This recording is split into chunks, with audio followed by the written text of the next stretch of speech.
Hey guys, welcome back. This is the 3-week update of our 30-way subscriber requested ceramic coatings and sealants longevity test. Sorry I'm a bit under the weather today, so I apologize, my voice is a little rough. Our rainy season continues, along with temperatures rising here in East Texas.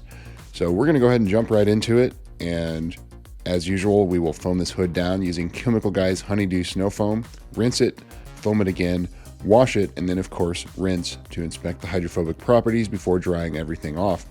A quick reminder, if there is a product you want to see tested in the future, let me know in the comments as I do try to read all of them, but check the spreadsheet in the video description first to make sure I haven't tested it already. I do like to test every product at least twice so we have consistent results, very good, valid data points. So if you would like to purchase any of these products, please consider doing so through the links in the video description, as 100% of the money this channel makes goes right back into testing more products. So let's see how things are holding up.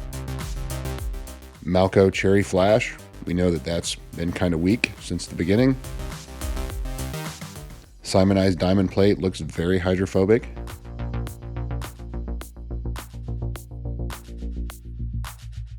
Tech 585 Graphene, very inexpensive product, looking good. Kamikaze ISM Coat 2.0, very hydrophobic, and Black Rhino Advanced. Proji Ceramic, I bought that off of Amazon, not quite as hydrophobic as others, but it's still doing okay. Classy, still looks like it's doing all right as well.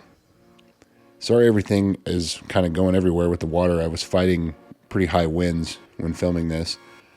Malco Epic Ceramic and Naziol ZR53, both of those look very good.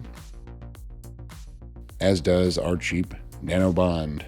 Cheap Chinese coating, you can get it on Amazon, AliExpress, everywhere else, somewhere around $20 to $30. TAC Moonlight, rated for 9 months, looks very good.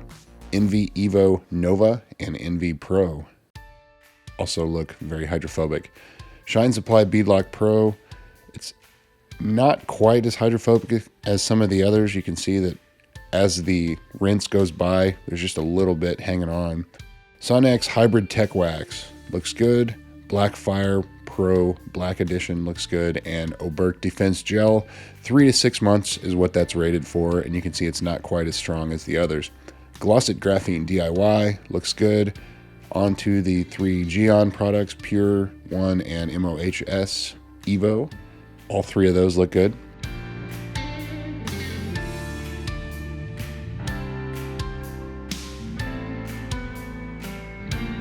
FaneLab Ceramic Light, looking very good as well. Adams Advanced Graphene also looks good. Flit Ceramic Spray, looking good too. The next 5 are all by Art to Shine. AICON, Hybrid Coat, Nano Graphene, Graphene BX, and of course their detailer, all of those looking extremely hydrophobic.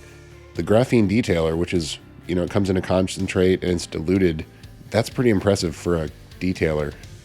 Usually the detailers aren't quite as hydrophobic, but that's pretty good.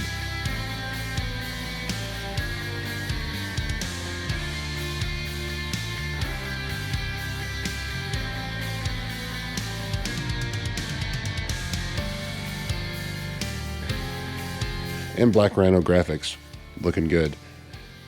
So again, pretty strong performers. Usually by this point we've at least got a few failures, depending on the test, of course, and we have none.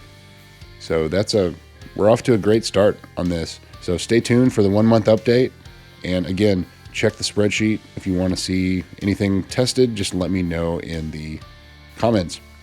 Thanks again for watching, guys. We'll see you soon.